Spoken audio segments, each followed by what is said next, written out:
Okay, so good morning, everyone. How are you doing? Good morning, sir. Okay, great. So I hope you are doing great. I hope you have also enjoyed the last talk by one of our industry friend. So did you like that?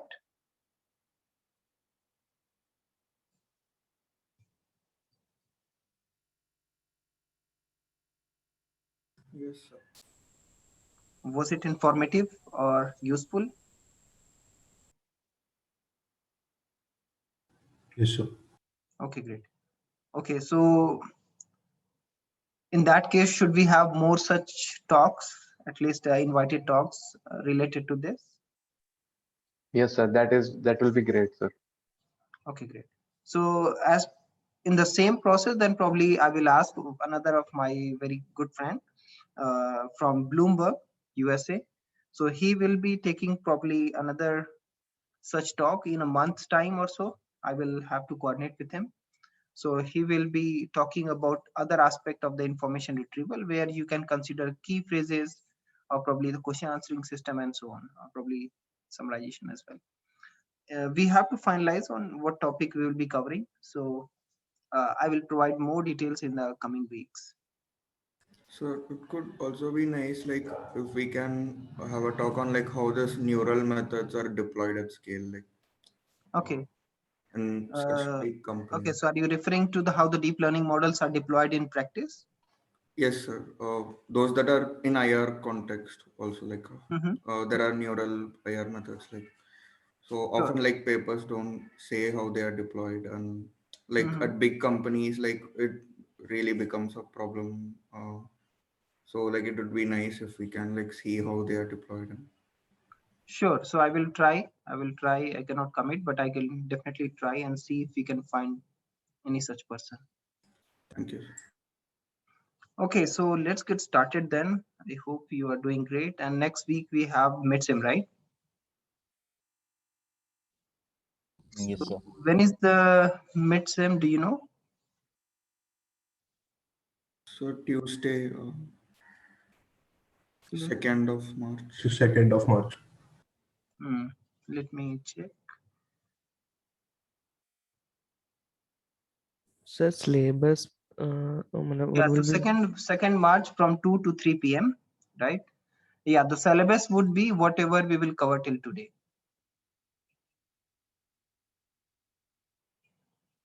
Okay. Okay. So let me. I hope you can see the screen. And sir, what would be the format for the midterm? What is the format? Yes, sir. Subjective and subjective answers or No, no, something sir. like that. Everything will be MCQs. So we will be only having MCQs. Okay, sir. Can approximately how many questions, something like that? How does it make difference, right? I mean, you will have. Yeah, it doesn't matter. Yeah. So Okay, we sir. haven't Thanks. question paper yet. So yeah, I cannot answer at the moment. Yeah, Okay. but you may expect yes, probably 15, 20. I don't know. Okay, sir. Thanks. Okay. Okay. So let's get started. Yeah. So we in the last class we have also. I mean, when we had so we have also discussed how and why basically we need the kind of rank document for a given query and the probabilistic uh, I mean the methods basically can help you with that. So we discuss how the naive based method basically can help you to determine that. So today we'll be probably going into more details regarding the same. So we have discussed like why we need to move from boolean to rank retrieval, right? Why rank retrieval is useful. We'll be giving some introduction to the classical probabilistic retrieval model and probability ranking principle. The binary independence model is one of the very popular model and was used for some time. And relevance feedback, because as we know, I mean, whatever the document we'll be getting for a given query may not be probably the best document you have. So in that case, you need some kind of, if you have some kind of feedback that you can provide to the system so that the, I mean, whatever the document that you are getting get improved over the time. And uh, there are BM25 and other ranking with the feature that we will be covering later in this. So as we have discussed, like, so far when we have discussed the Boolean queries, so documents either match or not. So that lead to basically, and we have also discussed, like, it can be good for the expert user, but precise, who has the precise understanding of their need and the what the collection, how it is structured. But it may not be good for the majority of user because they don't know exactly how to express their queries, uh, and how basically they can. So it's kind of most user don't want to kind of wait through the thousands of results that you're getting, or probably sometimes it lead to the starvation as well. So the problem with the Boolean search, as we have discussed, right, whether it may lead to the feast or famine. So for example, in this case, in first case, you see, I mean, you have 200 plus 200,000 plus hits. Like in the second query, it is probably just 0 hits. So it takes kind of a lot of skills to come up with a query that produce a manageable number of hits, a kind of, and gives a too few and probably or gives a too many. So how you can basically come up? So one solution could be, okay, so how about come up with a soft and? So this is something you can think of, how you can come up with that. So that's why we have discussed, probably we need to kind of somehow rank the document. So one solution could be, how about we compute the probabilities? So because everything here you can see here is a kind of based on the estimation. So for example, you can see here the user information need, and you need to represent that in some kind of query representation. And again, so this is just a kind of understanding of the system, what user want, right? So there is always a kind of uncertainty in that. Similarly, there you have a list of documents, so that is represented in some way. And again, it's a kind of not a may have be very you can say accurate representation of those documents. So it's again kind of uncertain guess of whether the document has relevant content or not for the given query. You have to deal with this uncertainty. And how to match? So the computing the probably the probabilities could be one possible solution. So in traditional IR system, so matches between each document and the query is kind of attempted in a semantically imprecise space of index terms, because the different index terms that you have, you will match against those. So probabilities provide a kind of principal foundation for uncertain reasoning. So can we use probability to quantify our search uncertainty? So that is the one answer to that. So classical probabilistic retrieval model. So probability ranking principle and the binary independence model that we'll be discussing later today, and kind of okay API, or probably the BM25 is these are some recent uh, kind of probabilistic retrieval model which has been used. So Bayesian network for text retrieval, or probably the language model. So these are the some further discussion we'll be having. So probabilistic models are one of the oldest, but also one of the, you can say, the current hot topics in IR. The reason being, I mean, you need to deal with the uncertainties which I mentioned, right? You need to estimate uh, what could be the probable most relevant document for the given query, and that you can definitely compute using computing some estimate, and that estimate would be in terms of probabilities that you'll be computing. So traditionally it's kind of neat ideas, but didn't win the performance. But it seems to be different now. Even I mean, using these things, you are able to get a very good performance. And for example, for given this list of images that I'm giving, probably kind of image as an input, do you know who they are? Anyone? So for the left one, I have a guess. Dr. Michio Kaku. Okay. I don't think that's Michio Kaku. That's definitely not Michio Kaku. His hair seems like that. So Okay, so these are the people, right? So the left most is the Karen, middle one is the Stephen, and the last one is the Keith. Do you know Karen? I mean, do you know her contribution?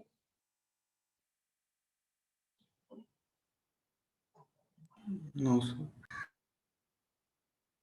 So she invented IDF, the inverse domain frequency that we have studied probably in the last, or probably before that. So she is one of the very popular, you can say, the scientist in the information retrieval domain. Again, Stephen is one of the very popular scientists again in the information retrieval domain. So BM25, he has invented that. Similarly, Keith is very, very popular. Again, professor, all of them, I guess, are based in UK, are very well known for their contribution to the IR. So let's get back to the document ranking problem. So we have kind of a collection of document. User fires some query. So for example, here, right, what would be easier for a system if I just fire a query in terms of image, or if I fire a query in terms of probably it's a text, which might be easier for the system? And what if A I text. just give both as an input? So if the name is present as metadata, then text is the easiest way to search. And in terms of performance, so definitely easiest way would be probably the name, right? But that may also lead you to a lot of false positive results, right? There may be several Karen, right? Yes. I mean, these are, for example, Stephen Robertson, I believe, would be one of the very popular name. For example, let's remind me probably one of the example. Do you know how many kids named on the Messi? And I think there was some rule also from probably like you cannot basically name someone after Messi. Probably I am just missing something.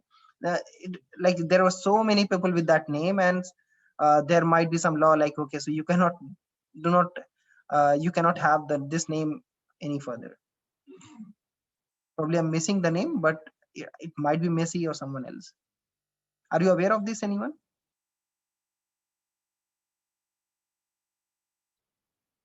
Right. So anyways, I mean, just treat it as an example. Like, so if you give any name, I mean, there might be many false positive cases.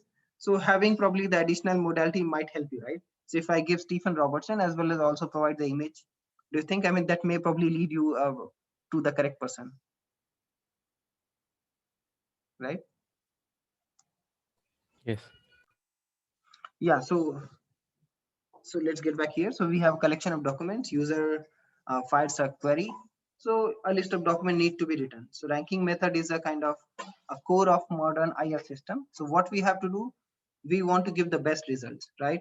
And ideally the first result should be the most suitable or the most relevant, and probably subsequently the document that you have may be in lower in the order, right? So it means you have to basically provide the rank list of document, because that help user to not browse through the thousands of documents that you're getting as a result, right? So they simply have to probably look at the top end documents and get whatever they want. And so the idea is like rank by the probability of relevance of the document with respect to the information need. So here the information need is represented by the query. So how about if you have a random variable is R, so that may have value like 0 or 1.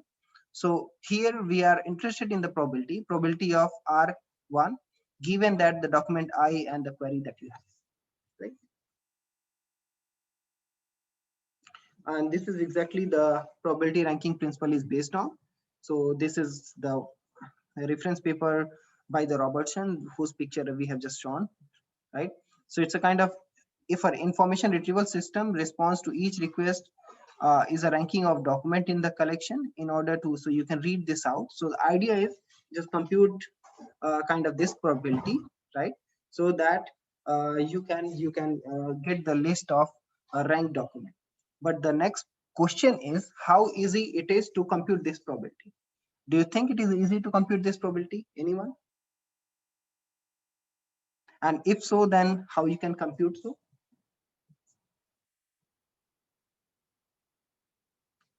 Any guess how precisely we can compute this probability of R1, given that like document I and okay, so let's go next. I mean, we'll be discussing in more details. Hopefully that will be clear then. So just recalling few probability basic you already aware of. So this is the joint probability of AB, that is given by probability of A given B has happened, and probability of B, that is the prior of this. Similarly, the Bayes rule you are already aware of. What is the probability of A given that B has already happened? So this is something that you already have, right? So these basically the concept will help you out to computing this probability, how precisely or how close you can compute this probability. So as you already know, this is called prior and this is called the posterior. And how the prior is computed, anyone? Based on what information that you already have, right? And in terms of when we create the inverted index, do you have some information which can help you to compute this prior? If so, then what was that? Corpus statistics. Right, very nice. So using those, basically you can, so you can compute the prior. Next thing which is very probably you are aware of, So could you repeat odds. prior Are you aware of what is odds? Because these things probably we may have covered for some time. Odds we are covering for the first time today, and that is going to be a key thing in the information retrieval, right? So Sir? odds is computed. What is the probability of, what is the odds of event A? Like that is the probability of when A occurred, and then probably when it didn't occur. And that is simply computed by, this is kind of the complement of A. So 1 minus probability of A, because sum of these two probability will be 1. So the probability ranking principle PRP is based on, so let X represent a document in the collection, R represent the relevance of the document with respect to the given query that you have. So definitely, as we mentioned, it's a random variable. So R equal to 1 represent it is relevant document to the query, and 0 it means it is not. So we need to compute this probability, right? So need to compute like probability of if you have X document in hand, right? So what is the probability it is relevant, right? The probability that a document X is relevant. So that can be computed by probability of R1 given X, and using the naive Bayes, you can compute these two, probability of X given that R equal to 1 and probability of R1 Px. Similarly, if the document is not relevant, you can compute this probability. And as you aware of, like some of these should be 1 because a document may be relevant or not. But do you think this assumption is right? Whether a given document is relevant or not? So could you repeat how the prior is being computed? Sorry, Hussein, could you repeat again? Yeah, I was saying that could you repeat how the prior is being computed? Sure. So prior A is something you can based on what all frequency or something you have. So for example, we are talking here about token A, right? So we know what all document you have. For example, suppose you have 1 million document, right? So and you are computing prior for say token A, right? So token A appeared in how many documents? Out of 1 million, say suppose it has appeared in say 10,000 documents. So the prior will be computed by probably the 10,000 divided by the whole document that you have. So it's more, you can say, the evidence of this given term of all example that we have. Is it clear? Okay, yeah.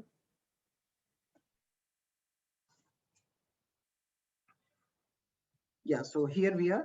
So probability of R1 or probability of R0. So basically these are the prior probability of retrieving a relevant or non-relevant document at random, right? So in that case, I have given the example. In that case, I have given the example when when you're computing the probability for, the prior for if token is there or not, right? So here, if you have to compute the prior for whether the document, how many documents are relevant or not, in that case, you can simply compute that. So for example, you randomly select X number of document, right? Out of X number of document. So for example, y of them are relevant. So the prior can be computed by like y by x, right? And probably for probability of R0, that its prior will be like x minus y divided by x. So it's more like, whatever the evidence that you already have, can you compute the evidence, you can say the probability of given problem at hand. So that could be in terms of document, that could be in terms of token, and so on. So how you can compute this probability, because this is you are interested in probability of X given that R is, it is relevant. Similarly, probability of X when it is not relevant. So that is probability that if a relevant or non-relevant document is retrieved, and it is X. So the first estimate how each term contribute to the relevance. So that we have to consider. So for that, how do other things like term frequency and the document length influence your judgment? Because the idea is you have to compute these probability, right? So because when you're computing prior, so for example, if you see here, we are doing at random, right? Or probably we may not compute all, because if you're going to compute for all document you have, it may take time, right? So that's why people often basically come up with, so how fast you can do so, because often if it is probably not possible for several reasons to compute the exact score or numbers, in that case people often propose, how can we estimate this number? Can we estimate the ranking that we want to do so? So in order to do so, there are several ways you can estimate. So there are people who focus on, say, term frequency, or people also focus on, like, can you consider the like document length as an influence for judgment about the document relevance? So not at all in BIM. So later we will be studying like binary independence. So there basically they don't consider that. So that's why there are more advanced, you can see the methods proposed in IR. So like BM25 that we'll be discussing later on. So that we have to think about. So the idea is how we can estimate, how we can basically estimate the best score for a given the different terms you have. So combine to find document relevance probability that we have to compute. And once you compute that, you can order document by decreasing order probability, because the document having the highest probability will be the most relevant, and that you can return. So in this particular paper that proposed on the probabilistic retrieval strategy, so they have proposed a theorem that using PRP is the optimal, and in that it minimizes the loss based risk under 1 or 0. So 1 and 0 are referring to whether it is relevant or not relevant, and so on. So you can refer to this theorem in details if you want in the research paper proposed by.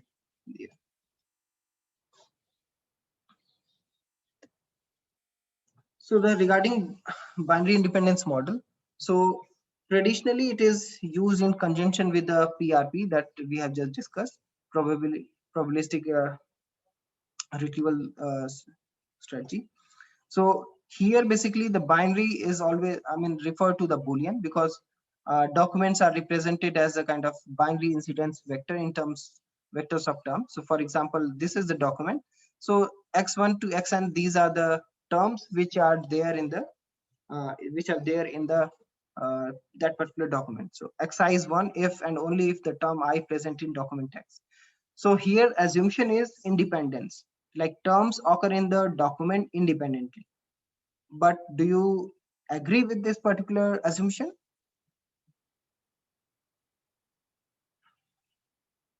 No, So sir, they are like contextually different. Yeah.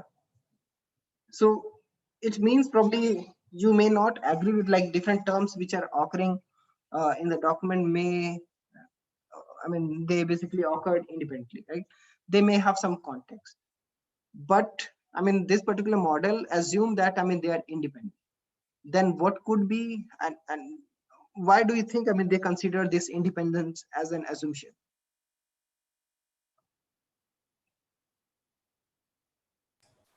So like it enables like computation of probabilities easily, like for mathematical convenience. Exactly. So the thing is, so having independence basically is to simplify the problem, and they have realized that, at least because sometimes, that's why I said that I use the term estimate, right? If you're not able to compute the exact number, like the probability that you're referring to, so how about we just consider the estimate of that? Because estimate, whenever we compute the estimate, that may not be exact value that we are looking for, but at least it gives some indication like, okay, so this is something you can consider, right? And the reason being we want to do so because estimation is always, you can say, the faster as compared to computing the exact value, as you rightly mentioned. And especially in case of information retrieval, we want the result immediately, right? We don't we don't want basically probably wait for a longer time for a given query. So that's why probably we need to come up with you can say the faster approaches. And that's how, I mean, the binary independence model consider the assumption of independence. So despite they may not probably give the best result, but still in practice they have shown reasonably well very good results. So different documents can be modeled as the same vector. This would be the issue if you treat them as a independently, because if you recall the one example that I mentioned earlier, right? So probably Mary runs faster than John, or probably John runs faster than Mary, right? So the all the terms are exactly same, right? I mean, but they are not independent to each other here because they have some relation among themselves. So that's why despite they have some issue, but at least in order to compute or probably estimate in a faster or probably better way, they just consider it independent. So in this case, the query is binary term incidence vector, and given query Q, for each document D, you need to compute the probability of R given that Q and D, that is whether this document D for the given query is relevant or not. So replace with computing this probability document D by X, which is the, you can say the X is the binary term incident vector representing D, because that is the estimation that you're going to do. And since you are only interested in ranking, you can compute the odds. This particular paper, they have mentioned that computing the odds basically give you the very good estimation of this probability. So this probably the estimation that you have to compute, like probability of R given that Q and X that you have, so can be computed by this odd. And this odd is, if you recall the formula of odd, what was that? So probability of it occurs divided by probability its complement, right? So in this case, you can think of probability of when the given document X is relevant divided by when the given document X is not relevant. And further, using the Bayes theorem, you can break this up, right? If you further look at this formula, so this will be represented by this. And if you focus this particular thing, so are you agree that this particular component is constant for a given query, because the query is fixed, right? So in a way, you can see this is the constant you have. So it means you do not to bother about this while computing this odd. So you need to estimate now this particular probabilities. How you can further compute these probabilities? So that you can use the independence assumption that we had, right? So using the independence assumption, you can compute this probability by just computing the multiplication of the different probability that you have for the given terms that you have. So like this, the document xi having the different terms 1 to n, you can compute using this way. And this can be further represented by like odds of this represented by this can be represented by odds of relevant document for the given query. So that is constant. And this probability, which is we have just shown by this formula. So this is replaced by this. So it means now in order to compute the odds of particular this number can be represented by this. Is this clear so far?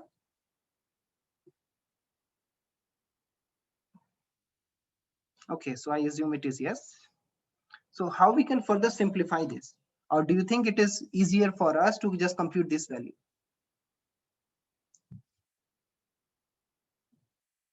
So we can basically further simplify this by, since xi is either 0 or 1, it means whether the xi is kind of relevant or not, right? So it can be further divided further basically break into xi, probability of xi, like it is relevant or not, right? So this can be further split into two terms. So first part when it is relevant, one part, second part when it is not relevant. If you see this clearly, right? So can you recall, can you call this, this is the probability pi, like xi is relevant. I mean, given that it is relevant and the given query q, xi is basically, I believe that's the term, whether the term is present given that the document is relevant for a given query, and ri is the probability when the term is present but it is not relevant document. So assume for all terms not occurring in the query qi equal to 0, that is term is not the term is not present in the query. So in that case pi equal to ri. So in that case you can consider this, the terms like pi and ri, and you can compute using this, and this part will become 1 minus pi, since this probability is p. Just a second.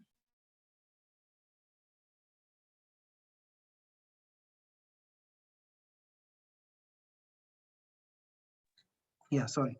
Yeah, so in this way you can compute this probability.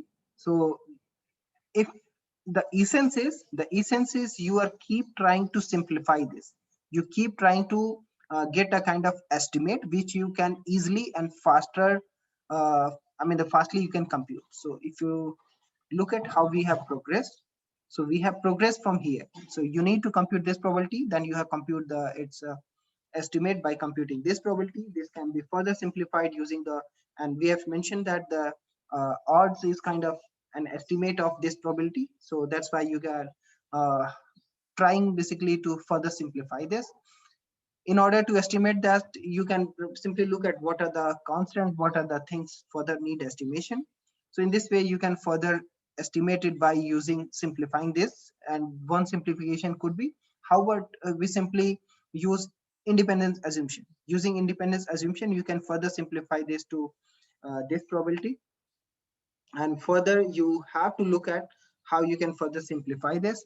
And we have mentioned that since this particular term xi, right, whether this particular term xi is present or not, again, so this can be present both in the relevant and non-relevant document, and in this way this can be further divided into, you can say, these two terms, and you can further estimate this by this probability, given that this is pi, this given this is ri.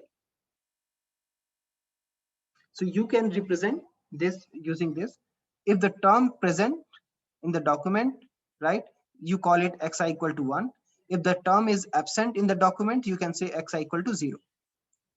If it is relevant, right, then it is by probability pi. If it is not, then probably it is 1 minus pi. Similarly, if the term present and not relevant, it's ri. When it's a term absent and not relevant, you can compute these numbers. So the binary independence model is now represented by this. So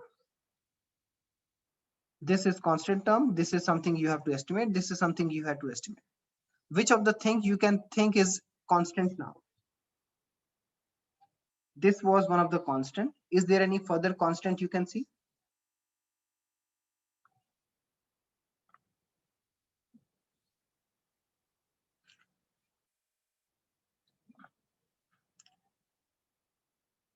So if you look at here, so here basically you are matching all the terms in the given document that you have, like xi is all the terms, qi is all the terms in the query. And similarly in non-matching documents, it means xi, that is the term, is not present, and xi is the qi is the query term, right? So you can simply, I mean, if you try to look at how you can further estimate, this might be probably not very clear to you. So what can be done? How about we just add this number? And this is 1, right? It doesn't make any difference, because 1 minus ri, 1 minus ri, 1. 1 minus pi, 1 minus pi. so that it can be further, it's basically the same thing. So here the idea is how we can simplify this particular, particular component so that we can estimate in better way. So in order to do so, I mean, the authors have introduced this particular term, which basically essentially it's just one. So how about we move probably this thing there, right? You can look it in this way. So how about 1 minus ri moved here? Because if you see, this is from xi, like the term is present, qi, that is the term in the token is present. Similarly, the xi is the present and the qi, that is the query term in the query, is present. In that case, you can simply merge, you can say these two, right? If you merge these two, so this part, like particularly this part, become this, like xi and qi is 1, and pi into 1 minus ri into 1 minus pi. So this can be computed using this. And this part, since now earlier it was from xi0 to qi1, and now if you combine xi1 to qi1, so essentially, I mean, it will having all kind of xi, whether the term present or not, you can consider that. So it's kind of, it will be removed and it will be only span over the qi. So by combining these two, you will get this term, and by combining these two, you'll get this term. So it's kind of, you can further simplify this estimation that you want to compute, this odds you want to compute using this representation. So can you please again explain like how we are getting 1 minus ri by 1 minus pi, like the first term from the previous term? This one or Yes. this one? So the first product term, 1 minus ri by 1 minus pi. In the last step, pi by ri into 1 minus ri by 1 minus. No, so do you want me to go to the previous slide? Is that you mean? No, sir. This slide only the last. How are we deriving this last? This thing one? from the previous? Yes. How we are deriving this one? Yes. Sir, please Okay, explain it sure. again. Oh. Sure. So until here it is clear, right? So once you have this, how about we just multiply these term by 1? Is this fine? Will it the same value? If we multiply this by 1, this is the same, right? So this is essentially 1. So what I'm doing in between these two terms, so like this is this and this is that, right? In between this, I just multiplied by 1. Isn't this value 1? 1 minus ri, 1 minus Yes, I, sir. that is 1. 1 minus pi, 1 minus pi, that is 1. The reason being we have, so in a way you can see this value is just 1, right? So it doesn't make any difference. But the reason being we have introduced this because we want to further simplify this part, or probably this part, right? How you can do so? How about, because if you see this product ranges from like whether this particular token is present or not, and this particular query item is present or not, right? If you basically do this multiplication over this range, since these two are same, right? Since these two are same, you can simply merge them. So this is exactly we have done. So we have combined this because if you see the range are same, xi1, qi1, qi1. So you can basically combine these two here, like pi 1 minus ri 1 minus pi. Similarly, if you refer to the second part, because this is left, right? So if you move this to here, so now this product of this into this product of this are left. So if you look at this product, xi1, that is the term present and term absent, it means any x, right? A term either can be present or not a present, right? So this is, if you combine this and this, since it's a just present or not present, it means doesn't make any difference. It is not variable anymore, you can remove it. So this is exactly we have done.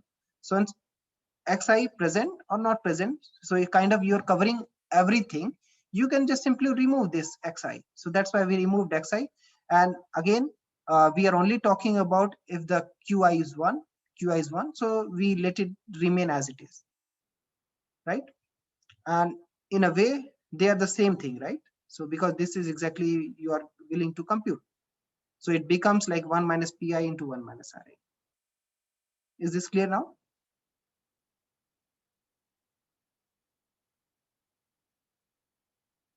Yes.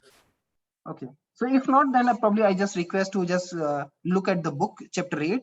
They have very clearly explained in this and how they come up to this derivation. So if you want, just please look at chapter 8 and chapter 8, right? Yeah, chapter 8.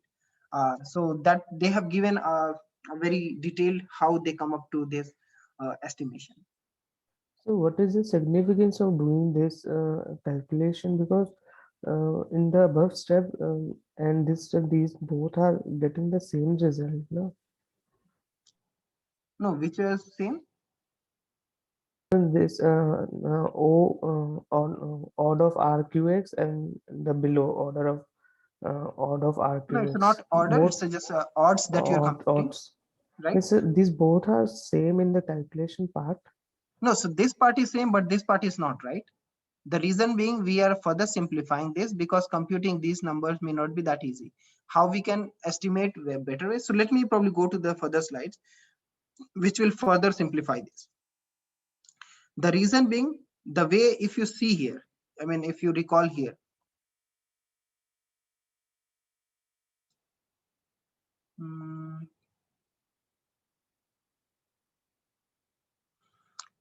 so the way you have seen here, so in order to compute this probability, since it is for the same query, right? So it means it will be the constant. So earlier we have to do two estimation. I mean the estimation for this part, estimation for this part. But as we have seen that if you represent some component only in the term of query, since the query is fixed, so you can probably get rid of this, or you can say just consider as a constant. So you only have to focus estimation of this part. So in a way, this odd, which was represented by this, now further split into two parts. One is in the form of query, which is kind of constant, since your query is fixed, right? And the second part is which involves document, that is you have to estimate. So you have kind of computed this into these two components, and now you only have to focus on this part rather than this part. So kind of you have simplified this. In the same way, what we have done here, so now you have, in order to compute this number, right?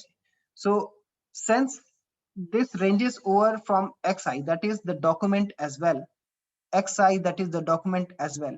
If we represent this particular product only in the form of query, that will be constant, then we don't have to bother about that. So this is exactly we have tried to do here. So this is just all query terms. So if it is just the query term, then probably somehow you can focus only probably the term which involved the document. So that will be clear from here. So look at here. So this was constant. So now this become also constant, right? So if these two become constant, so now you can just simply compute this probability. Wait a second.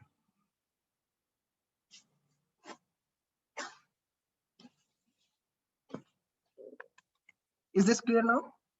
So what exactly what we are trying to do in order to estimate this, we further want to simplify this so that, I mean, you only have to compute the part which is only dependent on the you can say the document that you have. So so that is the only quantity to be estimated for ranking, right? So if you have to only compute this only quantity that need to be estimated, so this is something you can ignore, right, while computing, because this will be multiplied for every document that you have, so you can just simply ignore.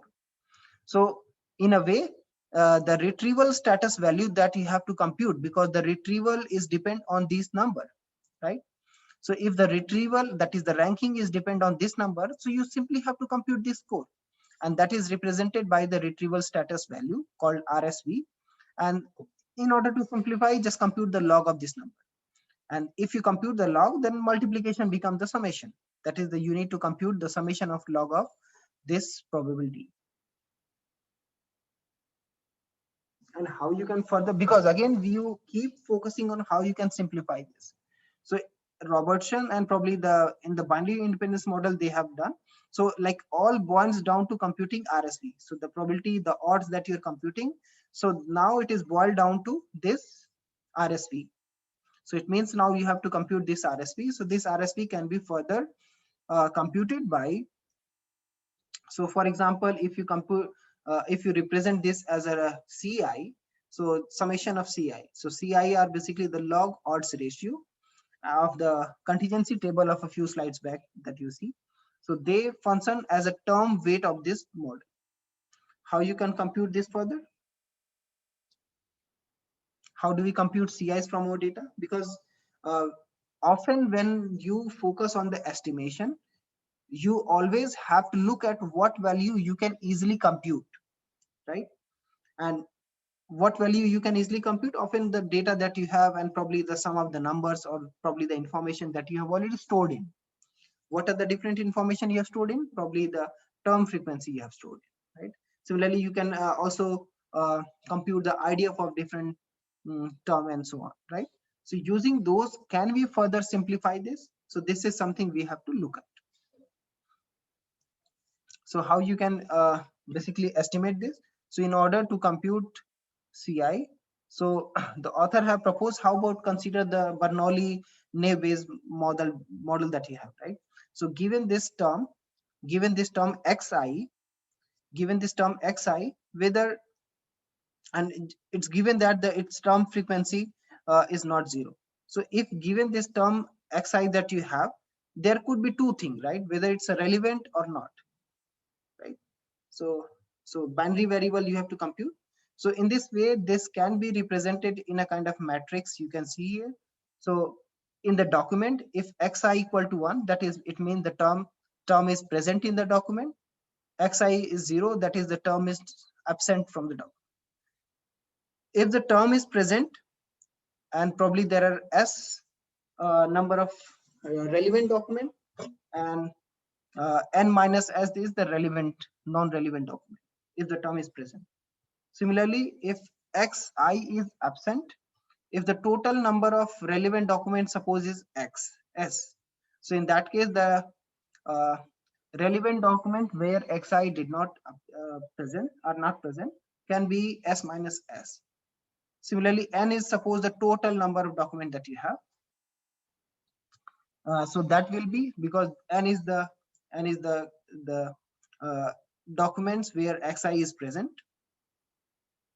So this particular number will be n minus n. So in order to compute this CI, like log pi into 1 minus Ri divided by Ri into 1 minus pi, can we utilize this matrix we have?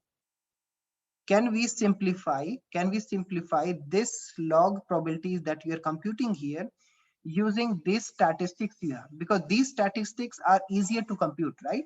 Because these are some kind of numbers you can get from the document, from the probably the database you have, right?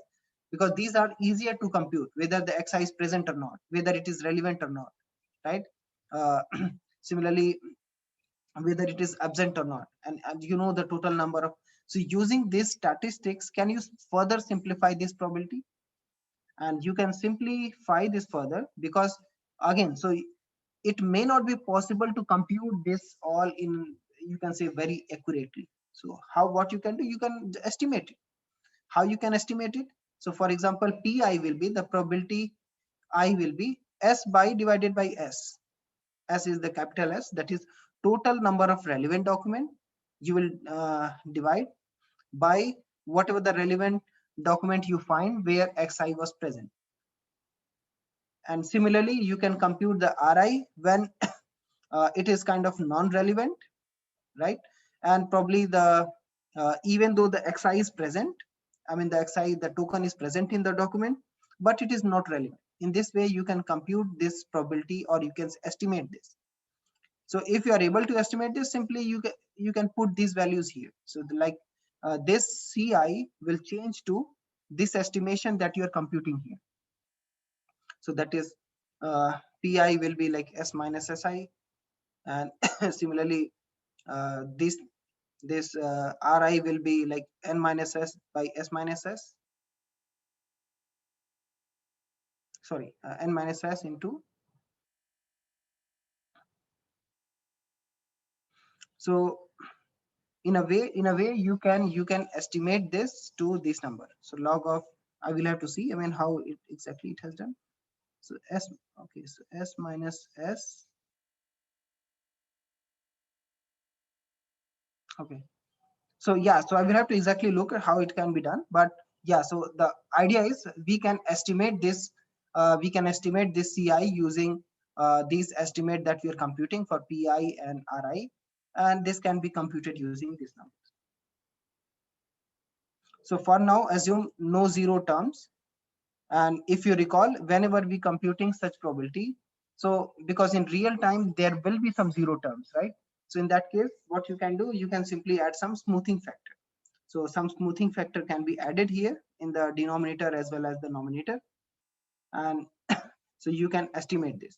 So if non-relevant documents are approximated by the whole collection, the ri, that is ri is the which is computing here, like even though the xi present and it is not relevant, you can compute this by probability of occurrence in the non-relevant document for a given query is n by n. And this is further simplified by, you can see log 1 minus ri divided by ri, and 1 is can be, and this particular number can be further that can be further computed by this number. So we have to see, I mean, how you can derive from here, because yeah, so using this number n minus n s plus s, right? You can compute using this, and when you put this value here, so you can compute this, and this can be further estimated by log n by n. And if you recall, this is nothing but the IDF, right? So this is nothing but the IDF. So it means if you consider the IDF value as an IDF value, so that is could be a good estimator. That could be a kind of good estimator when you compute.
Sorry, hello, can you hear me?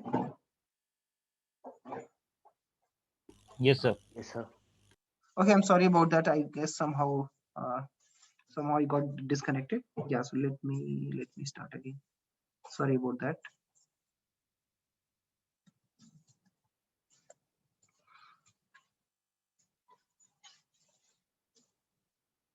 So here what I was saying, so this estimated, you can see this is further boiled down to this IDF, right?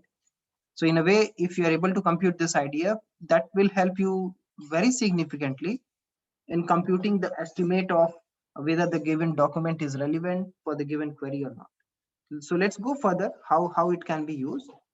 So as you can see in this example, right, if the two documents, like here the frequency for the, I mean, for this given term try and the inference, the collection frequency is kind of very similar, right? In fact, this insurance is around this, and this is around very similar to this. So if you recall correctly, only based on the this collection frequency, you cannot probably end up with a good ranking. But if you consider the document frequency, right, that will basically give you a better estimate which particular token or probably the word is better search term, and you should get a higher weight. So if you recall, I mean, given that this is its frequency is less, like IDF is you can compute better, and that you can compute probably and find out probably the insurance is a kind of better search term should be used, and based on this you can basically also highlight user, so which terms should they use in order to get the accurate results. And this can be further, you can see Why insurance would be the better term? sorry. Could you repeat why insurance would be the better term? Insurance is a better term because you can see the rare, it's a bit rare, right? Because for example, if you because if you have two query term, right, insurance and the try, right, I mean your query term basically include both. So insurance should be given higher weightage because it's shown the rarity, right? It is bit rare as compared to the try. So if Right, okay, got it. yeah. Okay, so the PI, that is the probability of occurrence in relevant document, cannot be approximated as easily, right? So how you can estimate in better ways in that case? So there are several various ways. So one is, how about you from relevant documents, if you know some, how you can know some? Anyone? By basically you can providing some relevance feedback. For example, when you fire some query, you get some list of results, right? So some document you think is relevant, you can select them as okay, relevant document, and rest of them may probably maybe not relevant. So in a way, you know some of the documents, right? And based on that, you can further compute this, and even you can further update this based on the further iteration that you will be doing. So that we will see in the further slides. So next thing is, how about you treat PI as a constant? So for example, just fix PI as a constant. So in fact, the Croft and Harper in their paper, they have suggested that just keep it constant. And if this will be constant, then you simply have to just bother about IDF. That is the get IDF weighting of the term, and because the PI is kind of 0.5. And you can compute the RSV, retrieval score value, by just computing the IDF here. So, but there are other authors like Grape, they mentioned that, look, I mean, considering the PI as a constant is a not right solution, that may lead to many issues.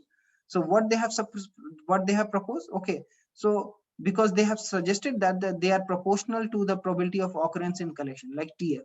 So can we somehow consider that in computing or estimating PI? So they have estimated PI by, instead of constant, by using this number.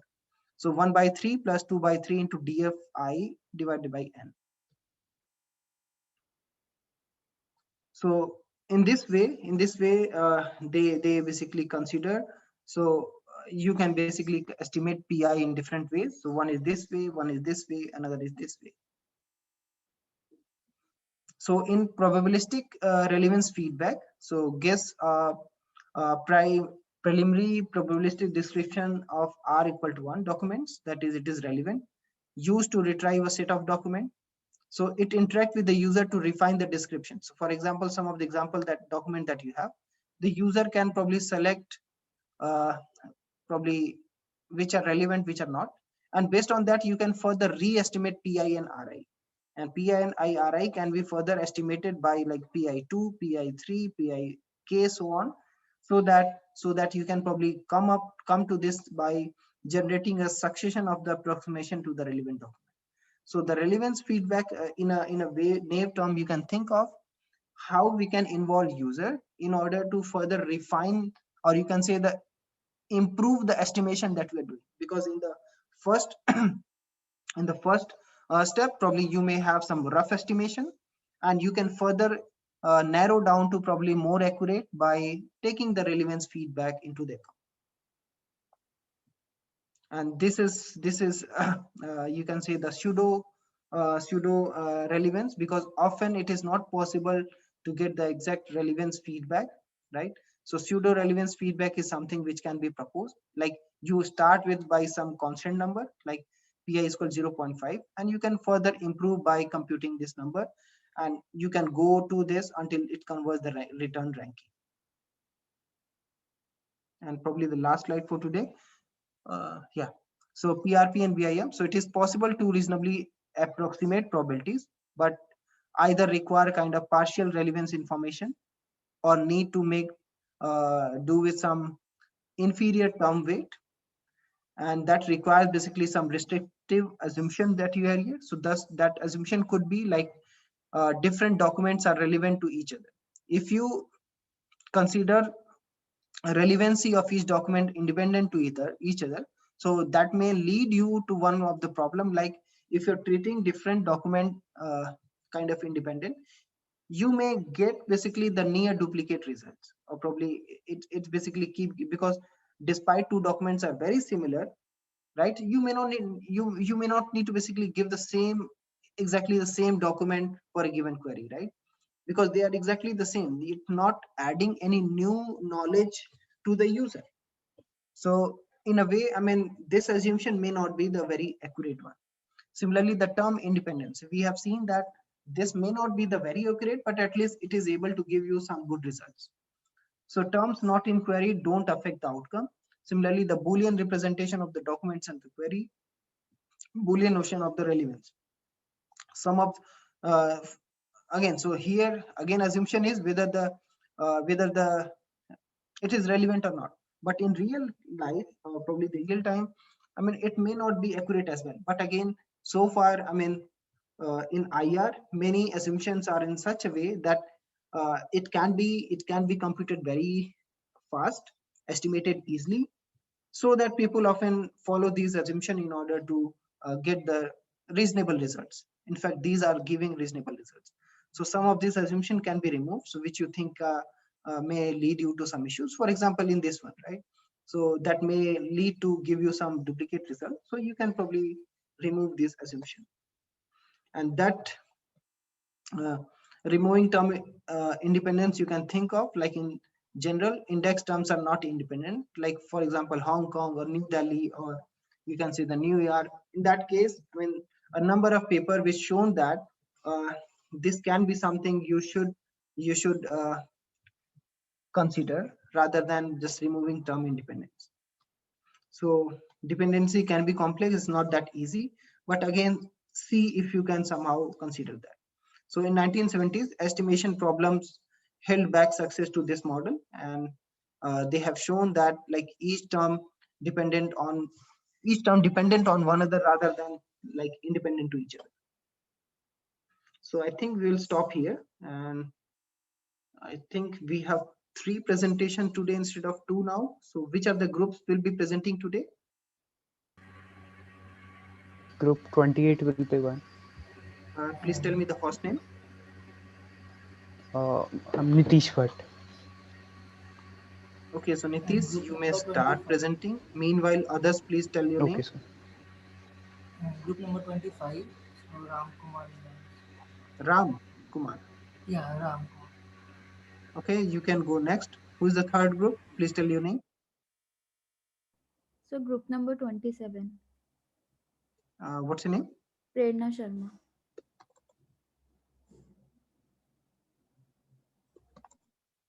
Okay, so Prerna, you are co-host now, so you can go after the first 2 groups. So I request all of you to please finish your presentation in less than 10 minutes. Yeah, so less than 10 minutes, it means 7-8 minutes or something, right? Please go ahead. A very good morning to all of you. Today, I, Gaurav, along with my team members of group number 28, are going to present an idea known as automated assessment system. Next slide. Here we are trying to present a system which will automate the task of checking the subjective answer sheets of the students. We will provide scanned copies of the answer sheet to the system, and the system will refer test book, and internet for the assessment. Next slide. The core motivation for implementing our system came from, as in the current scenario, there is a lot of manpower involved in the evaluation of answer sheets of the student, and this is very time consuming thing. But through our system, this overburden will become negligible because it is an automated system and will assist the answers, through which a lot of time for evaluation will be saved. This system will be reliable also because everything will be automated and it will give similar fairness to everyone. And also in our system, there is no chance of incorrect checking, which sometimes happen in case of manual evaluation. Like in theory-based questions, the student may get different marks because of distinguished evaluation criteria, which may happen, but not always. The already automated evaluation system are also not robust enough for this purpose. But in our proposed system, all this drawback will get rectified. Now Nitish will continue from the next slide. Currently, we have system mostly for MCQ type papers where we can check the paper automatically. But when it comes to subjective type paper, we have to give them some rubrics or keyword to check whether they have written correctly or not.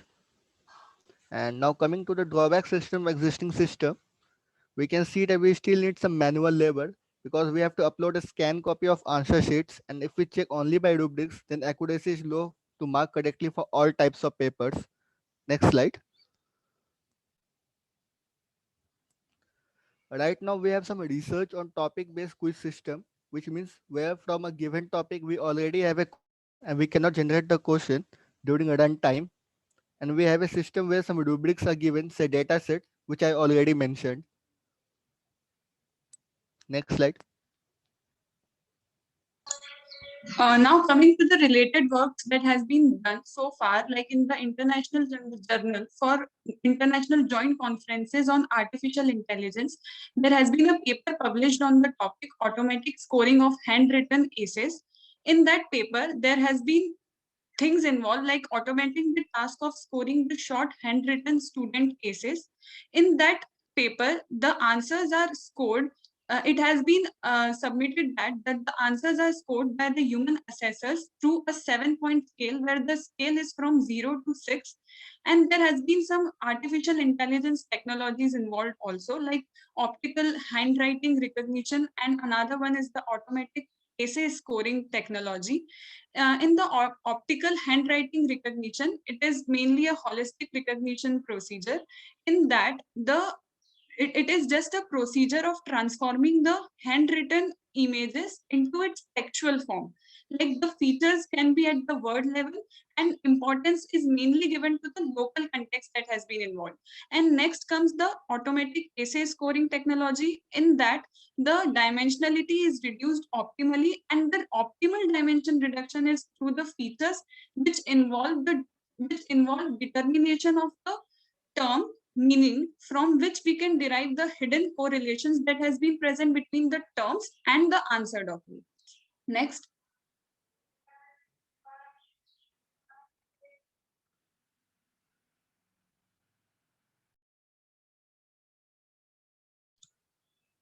Now Nitish will continue.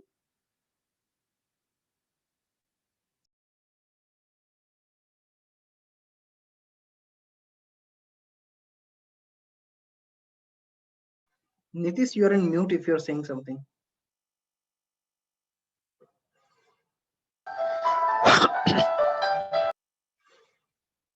Am I audible? Yeah. Yeah. Oh, sorry about that. Yeah. So, coming to the systems, so the optical handwriting recognition system, it's pretty advanced now, and we can rely on that. But for essay scoring system, it's not that robust. Like it relies on certain keywords or phrases. Like you can write a completely nonsense essay and still get a good score. And further in our system, we are trying to summarize the whole text. It's not just an essay where you give a sample answer and then you get the score. So the main focus here will be the coherence, that the idea of a topic, say in a chapter there will be different topics and the different topics have different essence. So how much of the context do you want? So that so we can use some hierarchical relations, or the neighbor approach, that the nearest neighbor decide more context. And coming on to point of context, like in her paper, Dr. Sunita Sarawagi, she have talked about sequential models. So suppose you are working with a Bayesian network, and there's a sequence, and you are taking your text as a sequence of data. So the problem here is that every ith term depends on all the I minus one terms. So probability of xi will be dependent on x1 to xi minus 1. So the problem here is it will be a lot complex, and it will be a time consuming process as well. So she have proposed an approach like where you reduce the dimensionality without losing all the data. And it's a pretty long paper, so if you want to go through it, she talks about how using k-gram models, and then she goes on to Markov models and autoencoders, how that can be implemented for these sequential models, and also how we can combine the generative and discriminative models like SVM. So Ritika will continue from here. No, sorry, Shalja can continue. Yeah, coming to the novelty that we are proposing to our system, like in the existing evaluation systems, there has been a lot of human efforts for putting the correct keywords, or we can say the contextual words, for providing the correct evaluation criteria. But in our proposed system, we are proposing that our idea will be that the system will not need such much human effort at all. Like all the thing that user need to do is to upload this and answer sheets to the system, and everything else like reading the questions, finding the correct answers to the finding the correct answers and to assigning the marks would be done by our system as well. And the next thing that we are proposing is like the system will also refer the internet and keeping the textbook as the knowledge base for that purpose. Next. Yeah, so here we are proposing an approach which can be used in future. So first, user will need to upload the scanned answer sheet. Then using OCR, system will recognize the characters and symbols, and evaluator can also give some websites to the system, or the system can also search the website itself, but it raises the question of reliability. Then system will itself generate the answer to the given questions by referring the related books or internet. Then it will match the student's answer with the generated answers. Then on the basis of the similarity between the both, system will assign some marks to the students. Example, if the question is of 10 marks and the generated answer is 90% similar to the student answers, then student will get 9 marks. So our model will also evaluate the diagrams in the given answer using some image processing techniques. Now the next slide. Yeah, so this is the feasibility.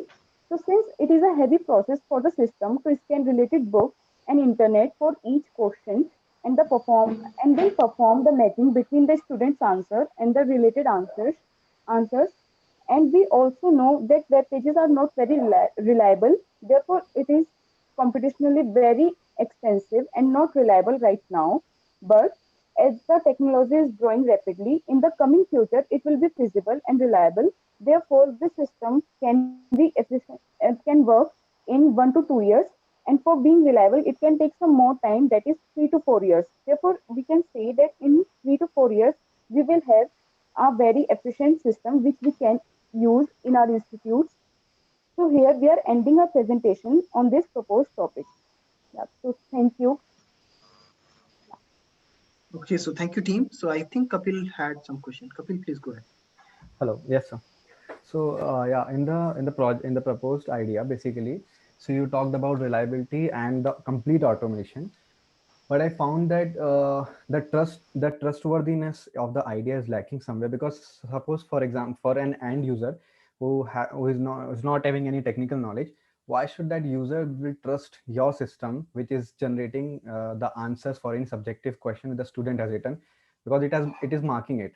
So your system should be explainable like your system should be explainable, that if you are giving your answer and you are just marking that answer as this 9 number, then why are you marking as a 9 number? So I feel that explainability part is something missing. So can you explain that, how can you incorporate that thing in this your approach system? Yeah, let me answer this. So right now we have essay scoring systems, and in a lot of exams like GRE, TOEFL, they use those systems. And actually, these systems are not that much reliable. There's been a lot of research papers where they perform some tests like using some keywords, and suppose they give 5 exam, and then they came to know in this topic these are the relevant keywords, and they wrote those and they got good scores. So the first thing is the systems are not good enough right now.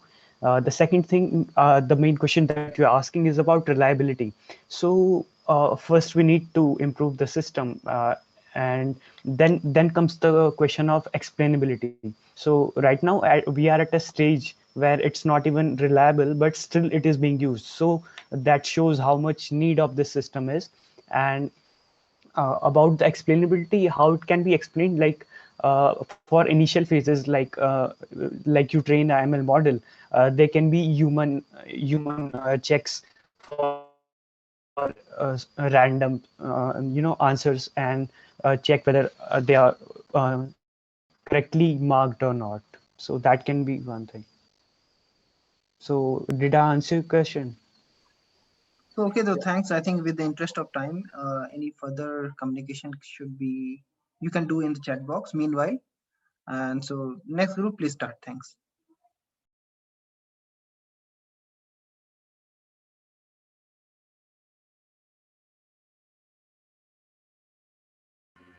So, good morning to all. So, is my screen visible? Yeah, Ram, please go ahead. Yeah. So, my team members are Prashant, Ankit, Uddhav, If you and can be a bit loud, I think it will be great. yeah, sure. So our topic is baby cry. So, basically, we are focused why the baby cry. There is lots of reasons behind it. So we will try to figure out why the baby cries. So this is the basically we have taken the per se. It's basically a topic means whenever a baby cries, so we just think we have to feed the baby, and that's one the reason when the normal guy thing. So the very simple reason is why the baby cry is that they can't speak. So to show their emotions, they try to share their emotions in front of us by the way of it's a way of communication, we can say. So there are the few we have mentioned few ways they want to share or discomfort in front of us, like stress, hunger, needs attention kind of things. So basically the project is like we are trying to build up a machine or kind of system which can help the parents to how to accurately and in a efficient manner identify what the exactly the expression what the cry when the baby cry, what exactly they want to share with us. So we will try to make the simple or very efficient manner to provide the parents or guardian who is taking care of the child to give the suggestions how what exactly. So motivation is that whenever is the one of the simple way whenever a baby cries. So firstly, who is the guardian or the parents firstly think the yes, take the feed up and food kind of thing. So it's not exactly, we have already mentioned a few things why the baby can cry, and we have to figure out it, and we have to provide some good solutions to them.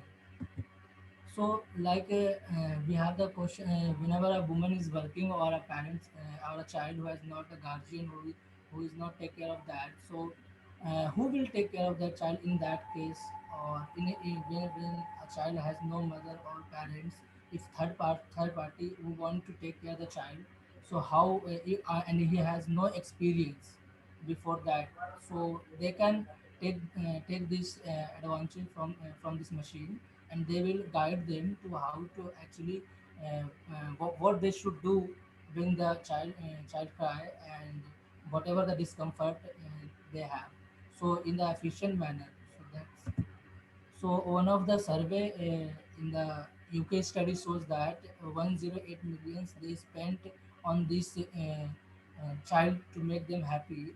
So we have tried to just why not we should make a machine which will take care of that, and we should invest in that field. So next I would like to hand over to Udhav. Moving to the existing solution.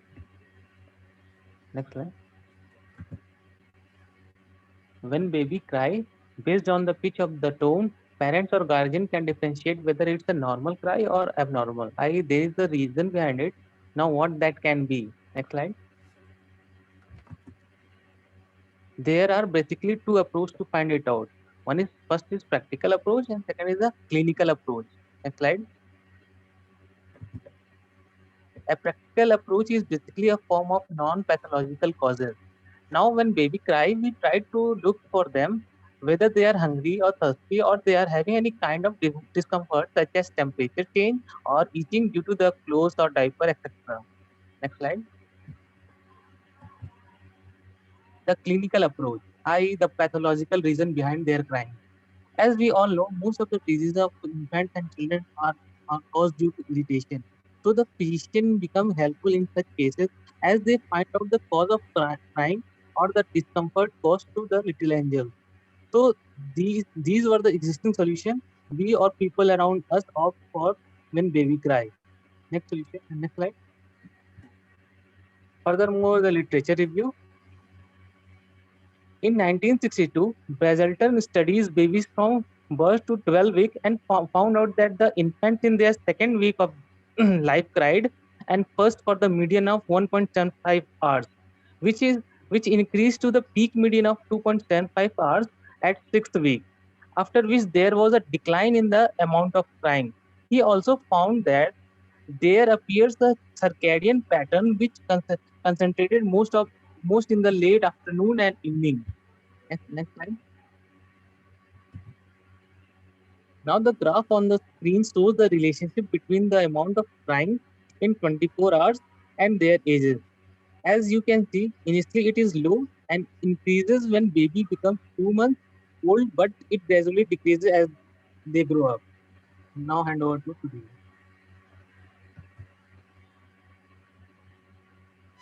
So some closest existing models exist in this scenario. So there exists a baby cry detector which collects many babies crying voice as dataset. So there exists difference in the baby crying voices for every reasons. This existing system converts that recorded audio to wave format, then remove noises from that. And from the available dataset, it classifies that audio and provide the cause of the baby discomfort. So next slide. Although this was a good approach to find the reason, but it has some limitations. It cannot catch the problem happening in the inner part of the baby's body. It cannot detect the multiple problem happening in the baby body, like if a baby feels pain, hungry, irritation at the same time. It cannot indicate each problem at a time. Next. Now I am hand over to Ankit. So hello guys. So our pose mechanism. So you guys must have seen Three Idiots. So there is a scene after the death of Joy in which Rancho says that engineers are very smart and they didn't even invent a machine which can measure the pressure on the brain. So we are proposing a model similar to that. So let's first discuss the base of our model. So when a person feels disturbance in any part of his body, so our brain gets signals. So basically what happens is there is neurons present in our body, and it is neurons that carries electrical and chemical signals to facilitate the communication between the brain and the different parts of the body. So our brain is divided into different blocks, and each block is responsible for processing different kind of information. So like frontal lobe is responsible for executive functions, and there is like temporal lobe which is responsible for face recognition. So change the slide. change the slide. Basically, like, what are we supposed to do? So we are supposed to observe the neuronal activity using the fMRI. fMRI is functional magnetic resonance imaging, and we observe it for every stimulus. Like, for example, if I pinch you, there is a neuronal activity observed at a particular part of the brain, and if we do fMRI, the fMRI highlights that part. Similarly, if I see an object or a face, a particular part of the brain tries to recognize it, and it highlights and it gets highlighted in the fMRI. It is very important to know that fMRI has a very high spatial resolution, which means that it precisely recognizes the brain part accumulating or processing information, which directly implies that our model would produce a very precise data. So for the reason like why baby is having discomfort. So to observe the neuronal activity, we can build a cap-like structure design with inflated fMRI that sends the reason of discomfort to the parent that the infant is having. So next slide. In the previous slides, Uddhav has mentioned about the crying pattern. So we can use that as well. There is a study that shows that there exists a different for like every different crying, there exists a different kind of discomfort. So we can like train our model to predict the discomfort on the basis of crying pattern, and our model will be more accurate. Why it would be like more accurate? Because we are detecting the crying pattern using the neuronal activity because of things going inside. You cannot observe from outside, but since our model is focusing on neuronal activity, our model can. So we can like then merge our proposed model plus the crying pattern model for higher efficiency and preciseness. So that's all from my side. Now hand over to Prashant. Thank you. So what are the short-term system expected ideas? Short-term, we can use smart device, can logic the earliest. Hello, am I? Hello, audible? Yeah, go ahead. Hello, am I audible? Yes, you are. Please go ahead. Yes. So what are the short-term and the long-term aspects in our proposed idea? In a short, we can use a device which can support our methodology discussed in the earlier slide. And this device would use for notifying to the parents or a caretaker that would let him know about this possible reason of discomfort, so that the parents or caretaker will fulfill the demand of a baby. And in the long term, we can replace a caretaker by a full-fledged AI-trained machine, which would have a device install it, and which will alarm or notify to the machine for the reason of baby discomfort, and the machine will automatically fulfill demand baby. Next slide, please.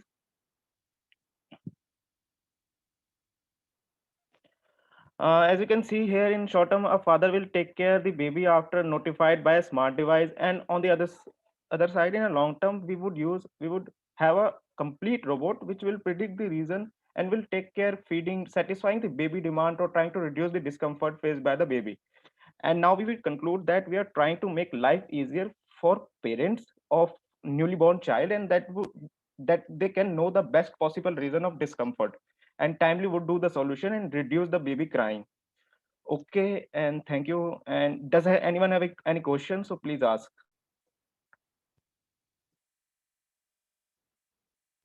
Okay, so thanks. Any questions from anyone? No, sir.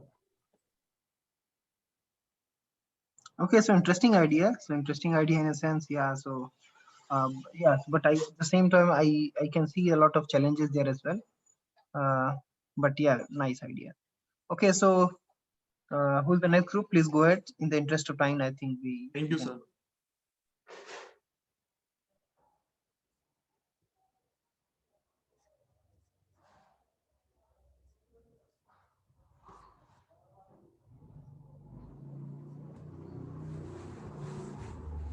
Is my screen visible? Yes, yes. Okay. Good morning, sir. Hello, everyone. My name is Prerna Sharma, and today me and my team, including me, Drishti, Tanishi, and Rahul, is presenting Report Foodo. So, when we talk about food, it includes somehow or the other the diet of an individual. Poor diet and lack of physical activities are among the main factor that leads to the health problem named obesity. That means high weight. According to World Health Organization, obesity is more common than in nutrition. In 2016, more than 1.9 billion adults 18 years and older were overweight, and of these, over 650 million were obese. 38 million children under the age of 5 were overweight or obese in 2019. Obesity is a big concern because it increases the risk of high blood pressure, high cholesterol, and which in turn may lead to coronary heart disease and stroke. So knowing about our food we are taking is must so that diseases like obesity can be prevented. In this digital era, mostly everyone goes through their Facebook or Insta account, and they might come across images of food that looks really tasty. But unfortunately, we don't know the name. So we must have something through which we can get aware of these dishes. Now Rahul will explain the further slides. So basically, we are dealing with the two problem statements here. First will be the nutritional value of the separate food item we are dealing with, and second we will be suppose user reaches a restaurant, he will be curious to know about the recipe for the image food item. So as the Prerna suggested, that obesity is a factor nowadays. So every user wants to know the nutritious value before eating that food. So we will be providing the nutritious value of the food by clicking the image, and if he wants to know the recipe of the food item, he can carry on with the recipe by clicking the image, and he will be getting the recipe of the food. Now Drishti will explain the related works about this project.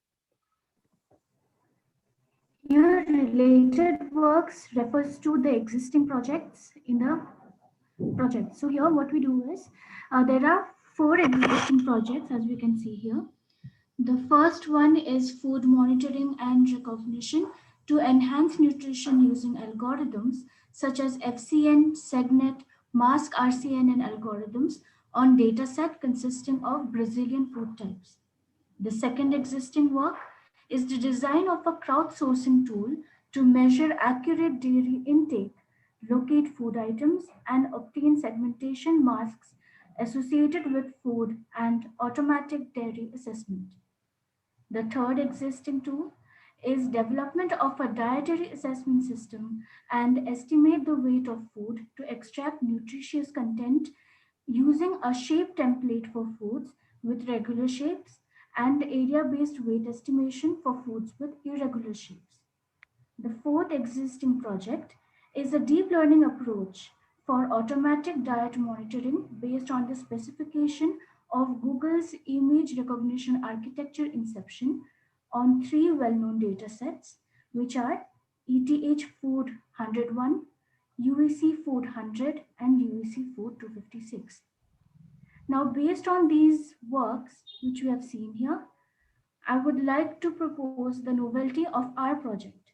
The novelty of our project is the collaboration of the features like recipe generation, which consists of both veg and non-veg options, along with the ease of access to the food ordering system if the user wishes to order instead of cook the dish using the recipe. Now, Tanishi will handle the rest. Moving to the methodology part, there are 2 methods in which we can implement. First is food image classification. Second is food image segmentation. If there is one dish in the uploaded image, then we can straightforwardly build a model of food image classification and predict the dish. But if we have 2 or more dishes in the image, then we will move to the image segmentation part, where we divide the image into segments and group together the pixels that have similar attributes. And over here we can implement, there are many kinds of segmentation, like region based segmentation, clustering segmentation. Over here, we will implement mask our CNN algorithm, in which a pixel-wise mask for each object that is our dish over here in the image will be created. Next. Second step, after building the model and training it and testing, we will deploy the model and make an Android application over where we upload the image. And after the deployment, we will use the API and implement that API in the Android application. Third step, we will retrieve the data according to the predicted recipe name, which will include, we can retrieve the information of that recipe according to the recipe name, which will include recipe, the steps and the instructions, how to cook and all. We can order that recipe. We can also categorize that recipe according to the veg and non-veg, and we can also check the nutrition value of that recipe. Next. These are the features: food recognition, extract information with respect to recipe, categorize recipe as veg or non-veg, order dish. Next. These are the tools for implementing this idea: Google Colab, Android Studio for app, TensorFlow for deployment. Next. Thank you.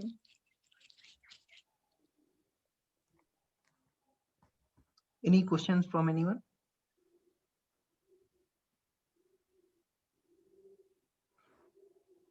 Okay, so some of the tasks that you're referring, so which one do you think you should be able to probably make it in next 2 years, 5 years, or 10 years? So which one can you please elaborate more? Means the features one. So basically, as per our research, we have noticed that suppose someone clicks a picture of a food item, he won't be getting a recipe of the food item he likes. So we will be doing this project so that after 5 years, whenever we use an app to click a picture, he will get a recipe and he can order the food item on that way. So it will be easy for him to him or her to get this recipe if he likes a food item with the nutritious value he knows. Okay, then thanks. Anyone else? Okay, if not, then thank you everyone for staying until the last. Thank you, sir. Thank you, sir.